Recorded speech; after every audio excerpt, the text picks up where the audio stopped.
വിഘ്നവിനാശകനായ ഗണപതി ഭഗവാന്റെ പാതാരവിന്ദങ്ങളിൽ പ്രണമിച്ചുകൊണ്ട് ഇന്നത്തെ സ്വാമി സവിധം ആരംഭിക്കുന്നു. ഏവർക്കും സ്വാഗതം. ഏകദന്തം മഹാകായം തപ്തകാഞ്ചന സന്നിഭം ലംബോദരം വിശാലാക്ഷം വന്ദേഹം ഗണനായകം. ഒറ്റക്കൊമ്പനും വലിയ വയറും ശരീരവും ഉള്ളവനും സ്വർണ്ണവർണ്ണത്തോടു കൂടിയവനും വിശാലമായ കണ്ണുകൾ ഉള്ളവനുമായ ഗണപതി ഭഗവാന് വന്ദനം. ശബരിമല യാത്രയിൽ ഉടനീളം തടസ്സങ്ങൾ നീങ്ങുവാൻ ഗണപതി ഭഗവാന് മുൻപിൽ ഞാൻ പ്രാർത്ഥിക്കുന്നു.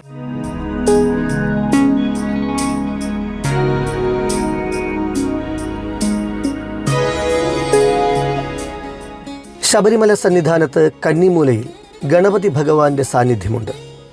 ഗണപതിയെക്കുറിച്ച് വേദങ്ങളിൽ ഗംഭീരമായി പറഞ്ഞിട്ടുണ്ട്.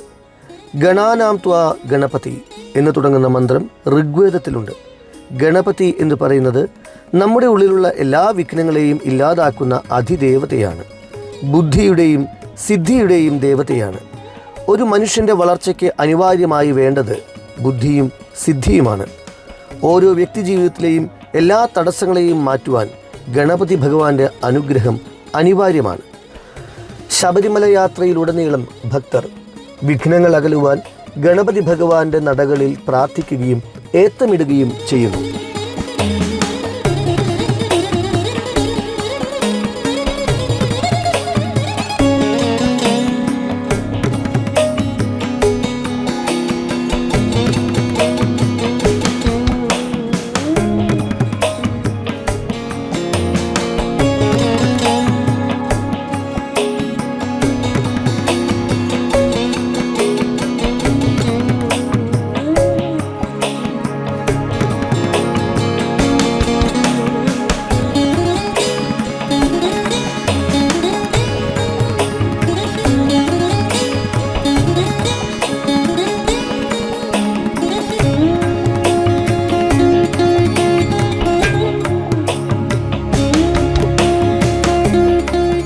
വൃശ്ചികം 1 മുതൽ വ്രതശുദ്ധിയോടെ അയ്യപ്പ ക്ഷേത്രങ്ങളിൽ ദർശനം നടത്തുന്ന തീർത്ഥാടകർ ഉപദൈവമായ ഗണപതിയെയും കണ്ടുതൊഴുന്നു.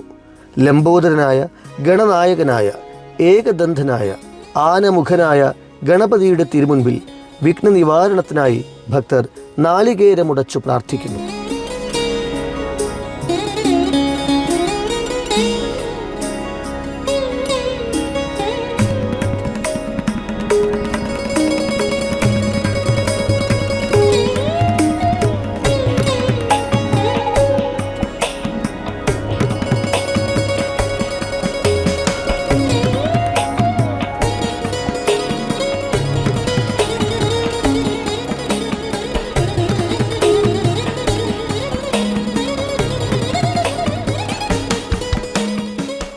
ശബരിമല യാത്രയുടെ ഭാഗമായി നാം സന്ദർശിക്കുന്ന മഹാക്ഷേത്രങ്ങളിലെല്ലാം ഉപദേവനായി ഗണപതിയുണ്ട്.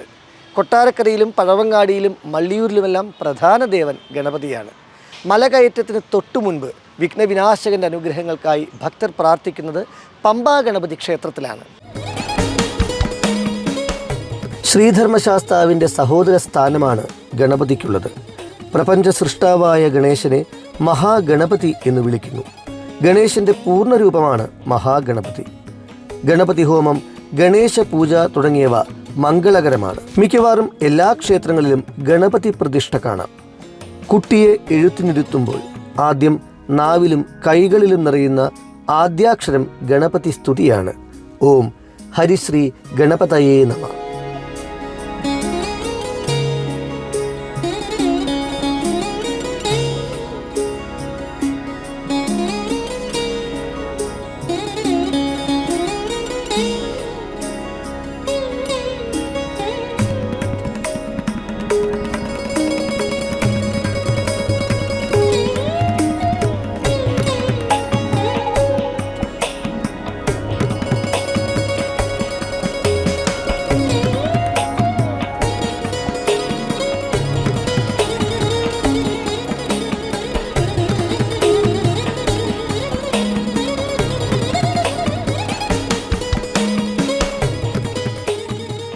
മനുഷ്യ ശരീരവും ആനയുടെ തലയും 4 കൈകളും ഉള്ളതായാണ് ഗണപതിയെ വർണ്ണിച്ചിരിക്കുന്നത്. ഒരു കൊമ്പ് ഒടിഞ്ഞതായി പറഞ്ഞിരിക്കുന്നു. എലിയാണ് ഗണപതിയുടെ വാഹനം. പ്രസിദ്ധമായ പമ്പ ഗണപതി ക്ഷേത്രത്തിൽ സർവവിഘ്നഹരനായ മഹാഗണപതിയാണ് മുഖ്യപ്രതിഷ്ഠ. ഈ ക്ഷേത്രത്തിൽ ഉപദേവതകളായി ശിവൻ, പാർവതി, ശ്രീരാമൻ, ഹനുമാൻ, നാഗദൈവങ്ങൾ എന്നിവർക്കും സന്നിധികളുണ്ട്. ശബരിമല തീർത്ഥാടന വേളയിലെ പ്രധാനപ്പെട്ട ഒരു സങ്കേതമാണ് പമ്പ ഗണപതി ക്ഷേത്രം. പമ്പാ നദിയിൽ കുളിച്ച് പിതൃതർപ്പണവും കഴിഞ്ഞെത്തുന്ന അയ്യപ്പ ഭക്തന്മാർ നീലിമല കയറ്റത്തിന് മുൻപ് ഇവിടെ ഗണപതിയെ തൊഴുത് നാളികേരമുടയ്ക്കുന്നത് ഒരു ആചാരമാണ്.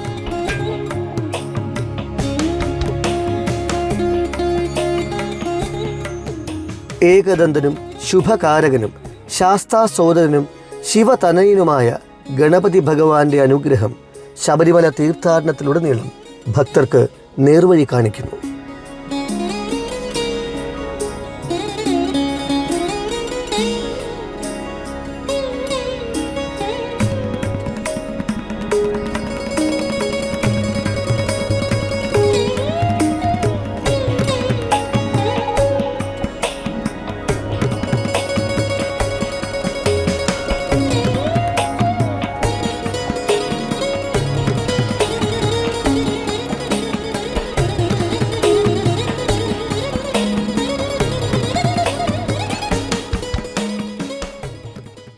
ശബരിമല സന്നിധാനത്തെത്തി 18 പടികളേറി പൊന്നമ്പലത്തിൽ അയ്യപ്പസ്വാമിയുടെ ദിവ്യദർശനം പൂർത്തിയാക്കുന്ന ഭക്തർ കന്നിമൂല ഗണപതി ഭഗവാനെ വന്ദിക്കുന്നു. ശബരിമല സന്നിധാനത്ത് അയ്യപ്പസ്വാമിയുടെ പ്രതിഷ്ഠയ്ക്ക് തെക്കു പടിഞ്ഞാറേ മൂലയിൽ കന്നിമൂല ഗണപതി ഭഗവാൻ ഉണ്ട്. ഗണാനാം പതി ഗണപതി, സർവ്വദേവഗണങ്ങളുടെയും പതിയാണ് ഗണപതി. എണ്ണാൻ കഴിയുന്നതെല്ലാം രണ്ടാമതൊന്നാണ്, പഞ്ചഭൂതങ്ങളിൽ പെടുന്നതുമാണ്. അതുകൊണ്ട് പഞ്ചഭൂതങ്ങളുടെയെല്ലാം അധിപതിയാണ് ഗണപതി എന്ന് പറയുന്നു. ഗജത്തിൻ്റെ മുഖത്തോടു കൂടിയവനായതുകൊണ്ട് ഗജമുഖൻ എന്ന പേരും ഗണപതിക്കുണ്ട്.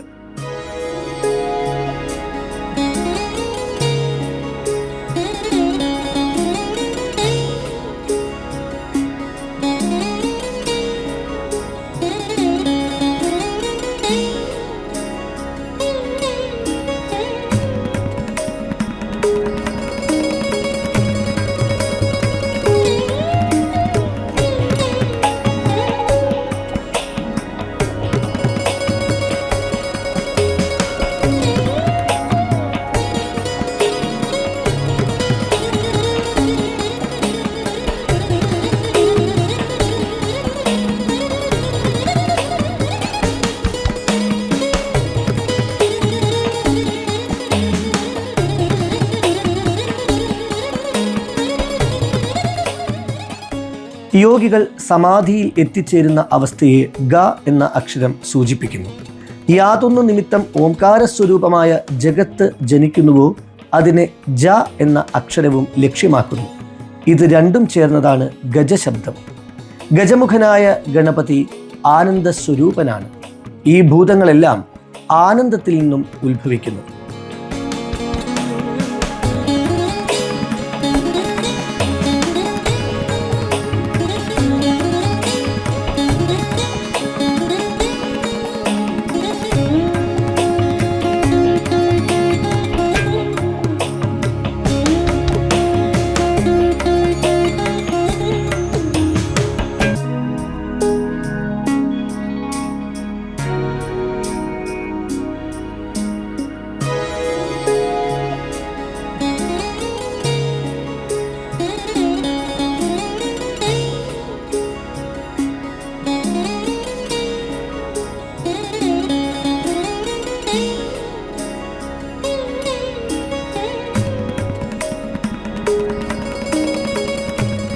ഗണപതിയുടെ സ്വരൂപത്തെക്കുറിച്ച് ശാസ്ത്രം പറയുന്നത് ഇങ്ങനെയാണ്: ഈ ജഗത്തെല്ലാം ദൈവസ്വരൂപമായ ഗജമുഖനിൽ നിന്നുണ്ടാകുന്നു. അതിൽ തന്നെ സ്ഥിതി ചെയ്യുകയും വിലയം പ്രാപിക്കുകയും ചെയ്യുന്നു.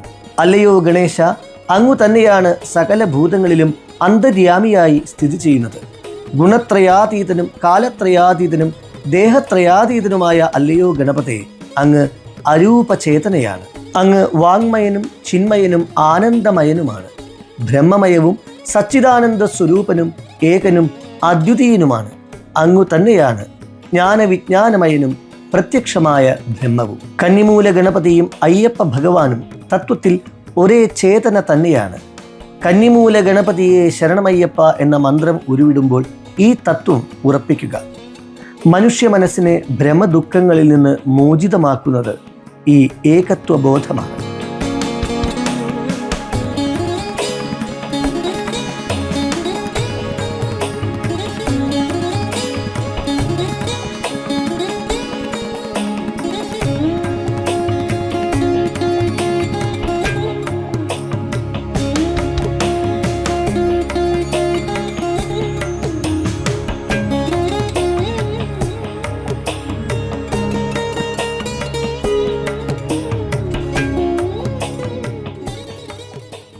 സ്വാമി സവിധം ഇന്നിവിടെ പൂർണ്ണമാകുന്നു. ശബരിമലയുടെ ശക്തി ചൈതന്യം പ്രതിപാദിക്കുന്ന കൂടുതൽ വിശേഷങ്ങളുമായി വീണ്ടും അടുത്ത അധ്യായത്തിൽ കാണാം. സ്വാമി ശരണം.